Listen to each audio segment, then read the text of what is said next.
Bonsoir à tous, très heureux de vous retrouver. Soyez les bienvenus sur ce plateau. Bienvenue aux Échos du Vatican. On ouvre cette émission avec la Journée mondiale pour les pauvres. C'était ce dimanche. L'initiative a été instaurée par le pape François. Le Saint-Père, à cette occasion, a d'abord visité jeudi dernier des médecins bénévoles engagés auprès des plus démunis. Puis ce dimanche, il a célébré la messe pour les pauvres dans la basilique Saint-Pierre. Et à l'issue de la cérémonie, le souverain pontife a partagé son déjeuner avec des personnes défavorisées. Elles étaient invitées au Vatican par le pape. On fait le point avec les images de la télévision du Vatican. Juste en face de la basilique Saint-Pierre, sur la place Pie XII, le Saint-Père a effectué une sortie à l'improviste. Une visite surprise dans un centre médical provisoire à l'occasion de la Journée mondiale pour les pauvres, célébrée ce dimanche et instituée par le pape lui-même. Cette structure aux allures de petit hôpital de campagne est composée de médecins bénévoles accessibles pour offrir des soins aux plus pauvres. Lors de cette visite, le Saint-Père a pu rencontrer un groupe de personnes en difficulté dans l'attente de consultations médicales. Le pape a également salué et encouragé les médecins dans leur travail. L'indignation sans action ne suffit pas, il s'agit de faire le bien pour les pauvres. C'est le message du pape lors de la messe célébrée ce dimanche en la basilique Saint-Pierre pour la Journée mondiale des pauvres. Devant des milliers de fidèles, dont 4000 hommes et femmes défavorisés, le Saint-Père a appelé à partager le pain avec les pauvres et à rejeter l'indifférence, car ce sont eux nos passeports pour le paradis, a-t-il insisté. Dans son homélie, inspirée de la parabole des talents, le pape recommande de ne pas se contenter de ne rien faire de mal, car cela, insiste-t-il, ne suffit pas. Le souverain pontife appelle alors à faire le bien pour l'affamé et pour le malade, pour l'étranger et le prisonnier, pour le pauvre et l'abandonné, pour celui qui souffre sans aide et pour celui qui est exclu. Vaincre l'indifférence et ouvrir la porte de notre cœur à Jésus qui se manifeste dans les pauvres.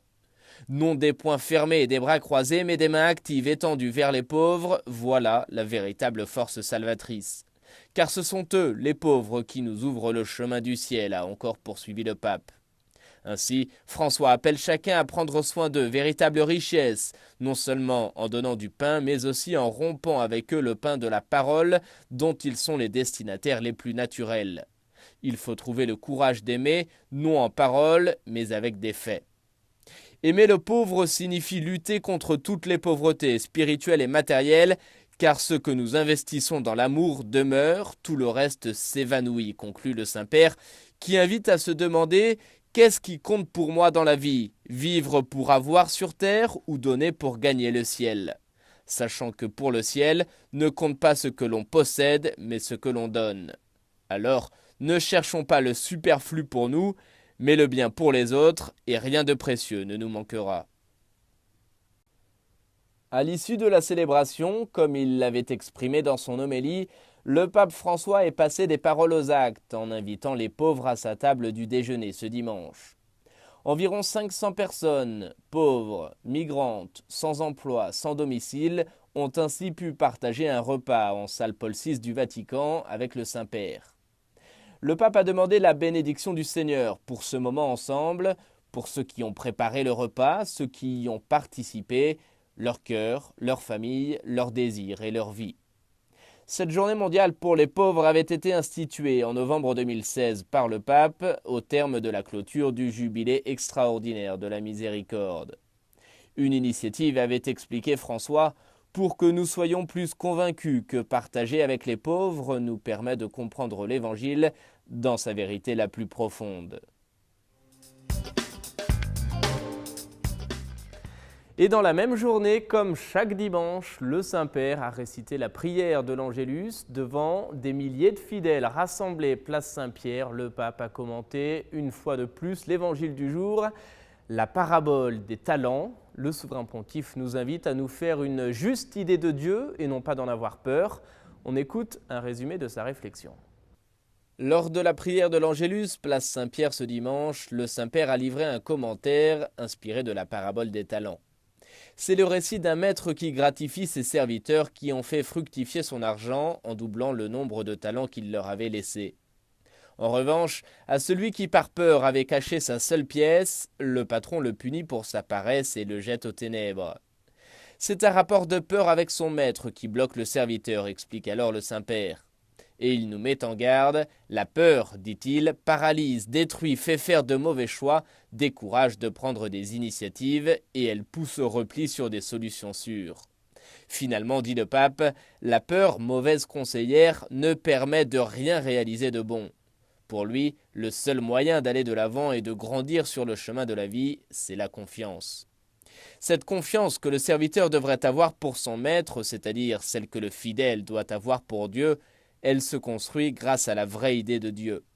Il ne faut pas penser que le patron est méchant, dur, sévère et qu'il veut nous punir, dit le Saint-Père, car cette image fausse nous fait vivre dans la peur et elle ne nous donnera rien de fécond et de constructif dans la vie. Ainsi, nous pouvons et devons avoir une immense confiance en lui, car comme Jésus l'a enseigné, Dieu n'est pas un maître intolérant, mais un patron plein d'amour, de tendresse et de bonté, généreux et attentionné dans sa parole, ses gestes, son accueil de tous, spécialement envers les pécheurs, les petits et les pauvres. Nous célébrions ce dimanche donc la journée mondiale des pauvres, mais c'était aussi la journée du souvenir des victimes de la circulation routière. Dans ce contexte, la police routière et ferroviaire italienne était reçue en audience par le pape ce lundi.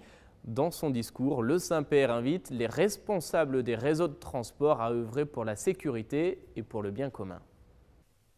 Dans un contexte de mobilité croissante pour une très large partie de la population, François appelle à la sagesse et rappelle que la route est un lieu à part entière de la vie en société. Les conducteurs, dit-il, ne doivent pas voir les autres comme des concurrents, ni regarder les feux rouges comme s'ils étaient sur la ligne de départ d'un Grand Prix de Formule 1. Beaucoup, poursuit encore le pape, ne semblent pas se rendre compte des conséquences graves de leur inattention ou même de leur sauvagerie. La compétition comme style de vie a dans ce domaine des conséquences particulièrement dévastatrices, surtout quand les policiers sont considérés avec défiance et parfois même comme des ennemis. Les professionnels du secteur doivent agir notamment dans l'entretien des réseaux, avec une profonde droiture dans l'utilisation des fonds investis pour ces opérations. François a évoqué leur saint patron, Saint Michel Archange, celui qui a terrassé le dragon. Face aux tentations du mal, il est demandé à chacun de prendre sa part de responsabilité en mettant en jeu toutes les énergies dont il dispose pour contrer l'égoïsme, l'injustice et l'indifférence. Les professionnels des transports doivent considérer leur travail comme une mission à accomplir avec honneur et un profond sens du devoir au service de l'homme et du bien commun.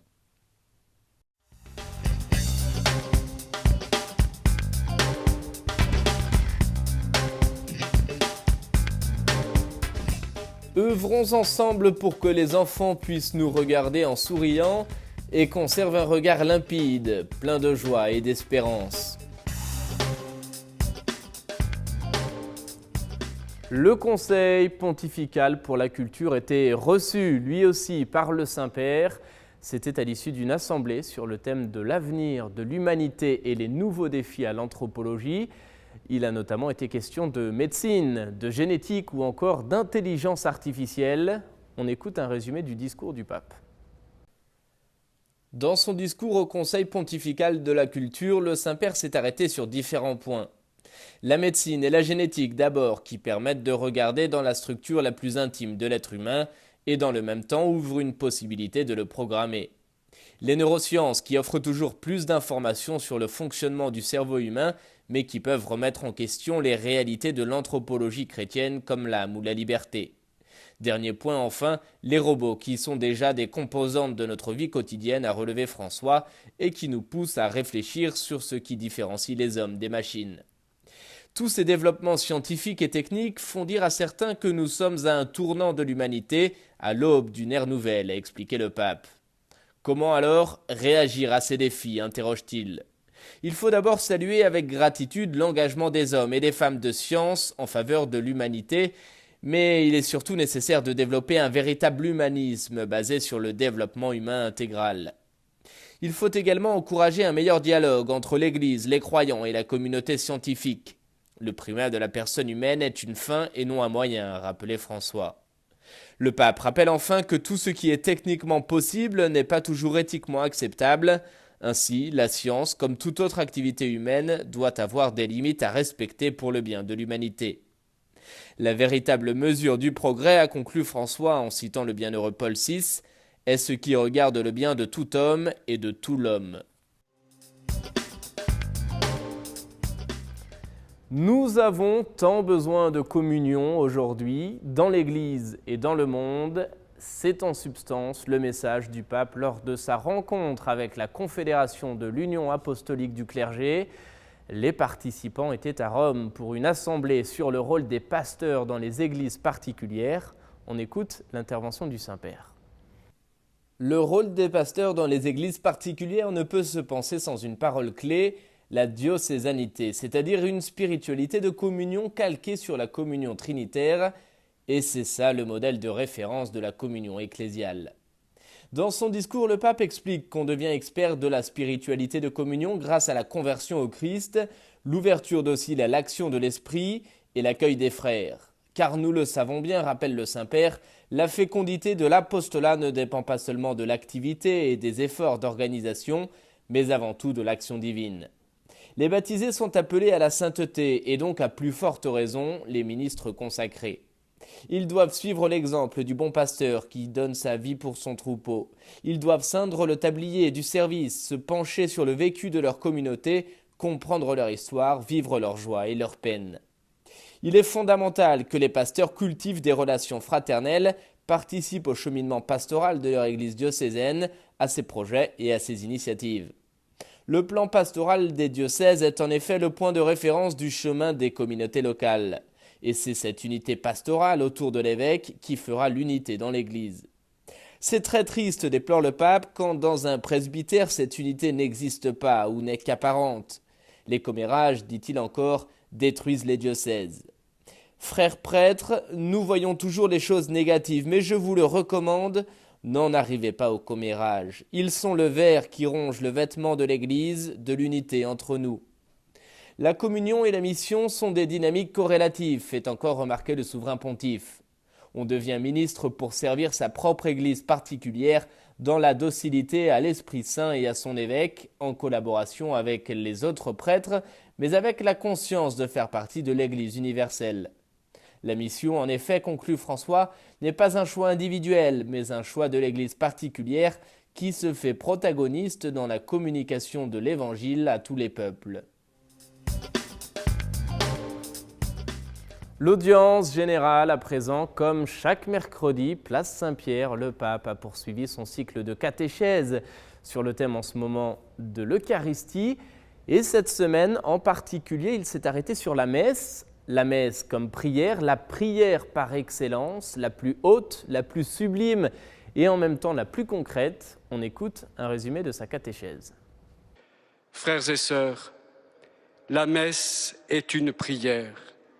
Elle est la prière par excellence. Celle-ci est avant tout dialogue, relation personnelle avec Dieu. Le livre de la Genèse nous dit en effet que l'homme a été créé à l'image et à la ressemblance de Dieu, lequel est Père, Fils et Saint-Esprit, relation parfaite d'amour qui est unité. Et nous ne pouvons trouver la plénitude de notre être que si nous entrons dans cette relation. Ainsi, la plus grande grâce est de faire l'expérience que l'Eucharistie est le moment privilégié pour demeurer avec Jésus et à travers lui, avec Dieu et avec les frères. À la suite des disciples qui lui demandent de leur apprendre à prier, Jésus nous montre que pour demeurer avec le Père, il nous faut être humbles, nous reconnaître fils, nous reposer dans le Père et nous confier à lui. À cette première attitude de confiance et d'intimité s'en ajoute une autre, celle de l'émerveillement et de l'étonnement. Ces deux attitudes, propres aux enfants, sont la condition pour renaître d'en haut. En avons-nous le désir? Si nous pouvons facilement perdre de vue ce désir, le Seigneur vient dans l'Eucharistie à la rencontre de notre fragilité pour nous ramener à notre premier appel, celui d'être à l'image et à la ressemblance de Dieu. C'est cela l'Eucharistie, c'est cela la prière. Pater noster, qui es in celis, sanctificetur nomen tuum, adveniat regnum tuum, fiat voluntas tua, sicut in cielo et in terra. Pane nostrum quotidianum da nobis hodie, et dimitte nobis debita nostra, sicut et nos dimittimus debitoribus nostris, et ne nos inducas in tentatione, sed libera nos a malo. La semaine prochaine, le Saint-Père se rendra en Asie. Il ira d'abord en Birmanie, un pays à majorité bouddhiste. Puis il visitera le Bangladesh, à majorité cette fois-ci musulmane. Ce sera du 26 novembre au 2 décembre. Mais en attendant son départ, le Saint-Père a envoyé déjà un message à la Birmanie. C'est une vidéo dans laquelle il dit vouloir apporter aux Birmans un message de réconciliation, de pardon et de paix. Le pape se dit impatient de rencontrer la population. Regardez. Cari amici, mentre mi preparo a visitare il Bangladesh, ormai tra pochi giorni, desidero inviare una parola di saluto e di amicizia a tutto il suo popolo. Non vedo l'ora del momento nel quale potremo stare insieme. Vengo come ministro del Vangelo di Gesù Cristo per proclamare il suo messaggio di riconciliazione, di perdono e di pace.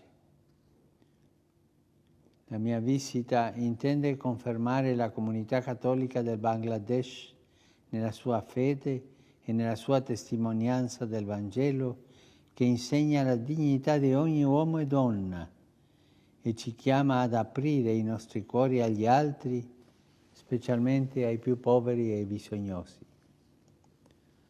Nello stesso tempo desidero incontrare l'intero popolo. In modo speciale non vedo l'ora di incontrare i leader religiosi a Rama. Noi viviamo un tempo in cui i credenti e gli uomini di buona volontà in ogni luogo sono chiamati a promuovere la reciproca comprensione e il rispetto e a sostenersi l'un l'altro come membri dell'unica famiglia umana. So che molti in Bangladesh stanno lavorando con impegno per preparare la mia visita e li ringrazio. Chiedo a ciascuno di pregare affinché i giorni nei quali sarò con voi possano essere fonte di speranza e di incoraggiamento per tutti. Su di voi e sulle vostre famiglie invoco le divine benedizioni di gioia e di pace. A presto.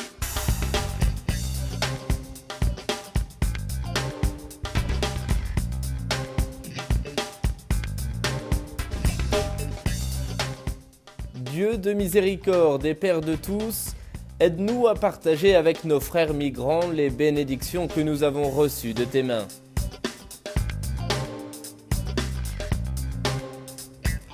Et voilà, c'est la fin de cette émission. Merci à vous de nous avoir suivis. Je vous souhaite une très belle fin de soirée et on se retrouve la semaine prochaine, même heure, même endroit, pour de nouveaux échos du Vatican.